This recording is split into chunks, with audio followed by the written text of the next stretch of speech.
वालेकुम ninth class. आज हम आपका यूनिट नंबर 12 स्टार्ट करने जा रहे हैं जो कि थ्योरम के हवाले से है। पहला थ्योरम आप देखिए। थ्योरम नंबर 1 की ये स्टेटमेंट है और यही आपको पेपर में दी जाएगी, बाकी सारा आपने खुद करना होगा। स्टेटमेंट है कि any point on the right bisector of a line segment is equidistant from its and point. कि अगर हम एक लाइन सेगमेंट ड्रा करते हैं और उसके राइट बाइसेक्टर पर कोई पॉइंट लेते हैं तो वो उसके एंड पॉइंट से इक्वल डिस्टेंस पर होगा। देखें फिगर, हमने एक लाइन सेगमेंट क्या लिया है, ए बी। लाइन सेगमेंट हमने क्या लिया है, ए बी। उस पे हमने एक right bisector L M draw किया है। ये एल एम इसका क्या है, राइट बाइसेक्टर।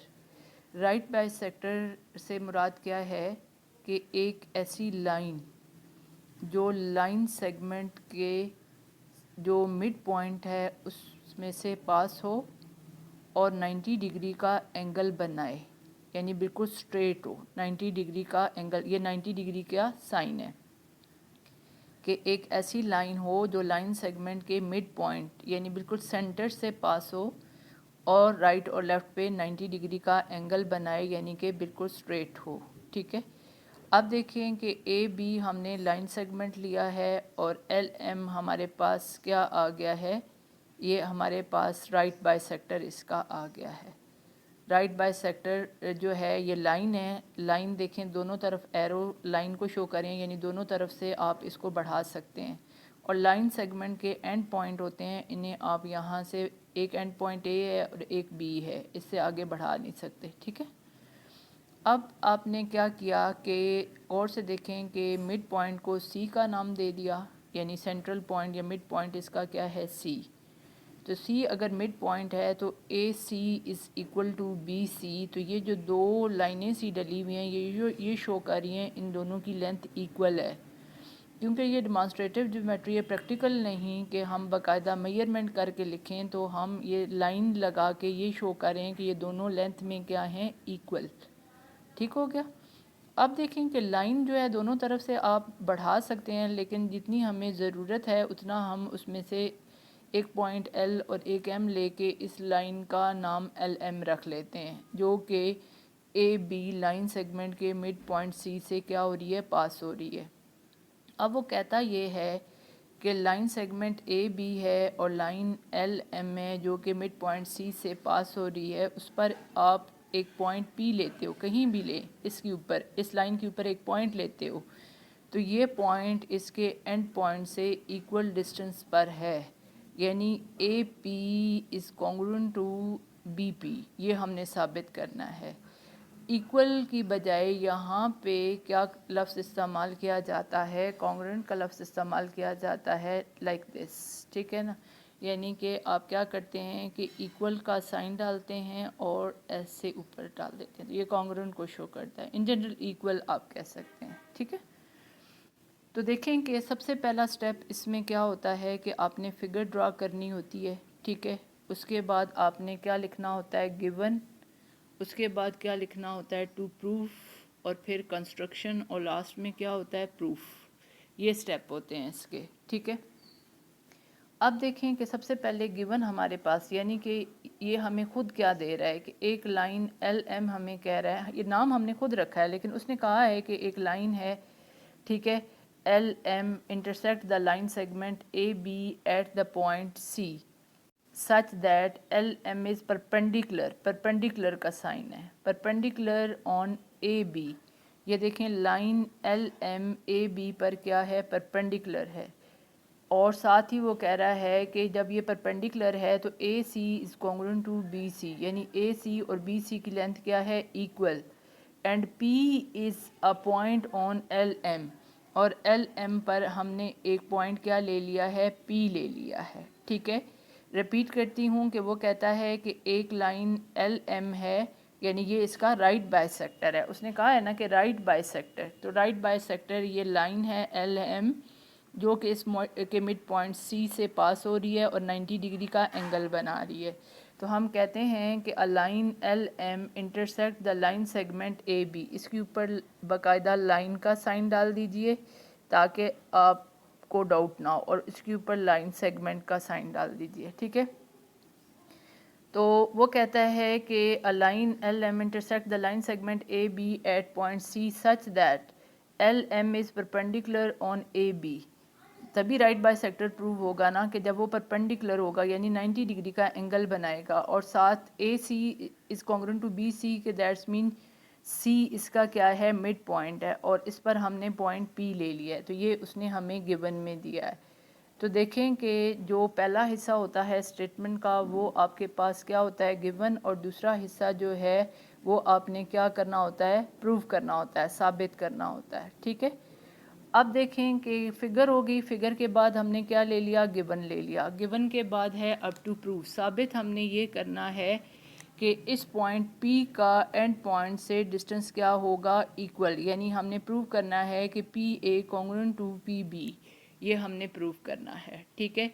टू प्रूव बिल्कुल आपका एक्यूरेट यही बुक वाला होना चाहिए, इसमें आप कोई चेंज नहीं लाएंगे, इसमें आपकी मिस्टेक होगी तो आपका सारा थ्योरम रॉन्ग हो जाएगा, ठीक है। अब कंस्ट्रक्शन हम क्या करते हैं, कंस्ट्रक्शन हम ये करते हैं कि देखें कि हमने P को डॉटेड लाइन से A से मिला दिया और P को डॉटेड लाइन से B से मिला दिया, ये हमने कंस्ट्रक्शन, क्योंकि गिवन में ये चीज़ नहीं है, तो जब हम ऐसा करेंगे तो हमारे पास एक triangle A B P बन जाएगी, ठीक है। बड़ी triangle A B P बनेगी, लेकिन देखें एक ये ट्राई एंगल आपके पास बन रही है, एक ये ट्राई एंगल, दो ट्राई एंगल हमारे पास बन रही हैं, ठीक है, एक लेफ़्ट पे और एक राइट पे, ठीक है। अब प्रूफ, हम अपनी बात का सबूत देने जा रहे हैं, साबित करना जा रहे हैं। तो देखें कि इन दोनों ट्राई एंगल, पहली ट्राई एंगल है आपके पास ACP और दूसरी है BCP, इन दोनों के दरमियान 1 to 1 करस्पॉन्डेंस शो करते हैं। 1 to 1 करस्पॉन्डेंस का मतलब ये है कि एक जो ट्राई एंगल होती है, ठीक है, उसकी जो है ना देखें 1 2 3, 1 2 3 तीन साइड होती हैं, और तीन ही क्या होते हैं, एंगल, 1 2 और 3, एक एंगल, दूसरा एंगल, तीसरा एंगल, एक एंगल, दूसरा और तीसरा, और तीन साइड। तो यानी एक जो ट्राई एंगल होती है उसके टोटल एलिमेंट कितने होते हैं, 6 में से आप तीन जो है ना एलिमेंट कॉन्ग्रुएंट प्रूव कर दें तो ट्राई एंगल कॉन्ग्रुएंट प्रूव हो जाती हैं, ठीक है, यानी वो एक जैसी या एक जितनी प्रूव हो जाती हैं, ठीक है। लेकिन इसमें एक पास्टुलेट होता है जिसमें आपके पास तीन एंगल सिर्फ आप जो है ना कॉन्ग्रुएंट प्रूव करें तो वो ट्राई एंगल कॉन्ग्रुएंट नहीं बल्कि क्या होती हैं, सिमिलर होती हैं। लेकिन अगर कोई सी दो साइड और एक एंगल और दो साइड, ठीक है, और तीनों साइड ले लें, यानी एक की तीनों साइड दूसरे की तीनों साइड के कॉन्ग्रुएंट प्रूव कर दें तो फिर ट्राई एंगल कॉन्ग्रुएंट हो जाएंगी। तो देखें इसमें हम क्या प्रूव करने जा रहे हैं। तो सबसे पहले तो गिवन से हमें मिल जाएगा एक side AC is congruent to BC, ये हमें किधर से मिल जाएगी, गिवन से, ठीक है। फिर हमें एक एंगल मिल जाएगा, ठीक है, एंगल आपके पास ACP, दैट्स मीन ये इस एंगल की बात की जा रही है, ये एंगल किसके कॉन्ग्रुएंट है, यानी ये किसके बराबर है, इसके, ये भी 90 का है, ये भी 90 का है। तो ये हमने कहाँ से देखें कि ये भी हमें गिवन से, क्योंकि गिवन में हम राइट बाई सेक्टर की बात कर रहे हैं, तो angle ACP is congruent to angle BCP, क्योंकि ये दोनों जो है 90 के हैं। Given PC is perpendicular on AB, PC की बात करें, PC की बात करें या LM पूरा नाम लें, ठीक है, ये इसके ऊपर क्या है, परपेंडिकुलर है, परपेंडिकुलर है तो दोनों साइड पे एंगल क्या बनेगा, 90 डिग्री। सो रीज़न हम दे रहे हैं कि given PC is perpendicular AB so that each angle at C is equal to 90 degree, ठीक है। दूसरी चीज़ हमें PC is congruent to PC, यानी ये इसकी क्या आ गई, कॉमन साइड, ये देखें PC ये साइड है, ये इस ट्रायंगल की भी है, इसकी भी है, तो ये दोनों क्या हो गई, कॉमन। अब देखें कि दो साइड और एक एंगल आपके पास कॉन्ग्रुएंट प्रूफ हो गया, यानी कि दो साइड, एक ये साइड आपके पास, एक ये साइड, और बीच का एंगल, ये साइड और ये साइड और ये एंगल, फिर आपके पास ये साइड और ये साइड और ये वाला एंगल, यानी कि दो साइड और उनका इंक्लूडेड एंगल जो है वो क्या आ गया आपके पास, कॉन्ग्रुएंट आ गया। So the triangles are congruent, यानी पास्टुलेट लगाया साइड एंगल साइड, पास्टुलेट कौन सा लगाया, साइड एंगल साइड, यानी इस बिना पे, इस रीज़न की वजह या इस रूल की वजह से हमने दो ट्रायंगल को कॉन्ग्रेंट प्रूव किया। तो मैंने आपको बताया था कि अगर 3 एलिमेंट कॉन्ग्रेंट प्रूव हो जाएं तो बाकी ऑटोमेटिकली कॉन्ग्रेंट हो जाते हैं। तो बाकी से तो हमें मतलब नहीं है, हमारा मतलब किससे है, ए पी और बी पी, यानी इन दो साइड से। तो ये दोनों साइड क्या हो जाएंगी, कॉन्ग्रेंट हो जाएंगी। तो हम लिखेंगे hence P A is congruent to P B. वजह क्या लिखेंगे इसकी, रीज़न क्या देंगे, जो है ना corresponding side of congruent triangle, कि ये जो हमने दो ट्रायंगल कॉन्ग्रेंट प्रूव किए हैं इनकी ये साइड हैं, तो जब ये कॉन्ग्रेंट हैं तो इनकी साइड भी क्या होगी, कॉन्ग्रेंट होगी। तो इस तरह हम अपने रिजल्ट पर पहुंच गए। बात ये माइंड में रखिए कि जब भी आप थ्योरम प्रूव करते हैं तो पहला स्टेप आपके पास फिगर होना चाहिए, फिगर के बाद गिवन, गिवन के बाद टू प्रूव, फिर कंस्ट्रक्शन और फिर प्रूफ, ठीक है।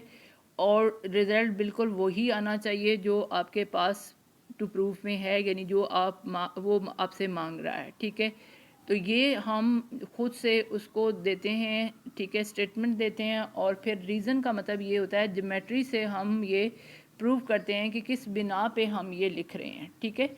इस तरीके से आपका ये फर्स्ट थ्योरम जो है कंप्लीट हो गया, ठीक है।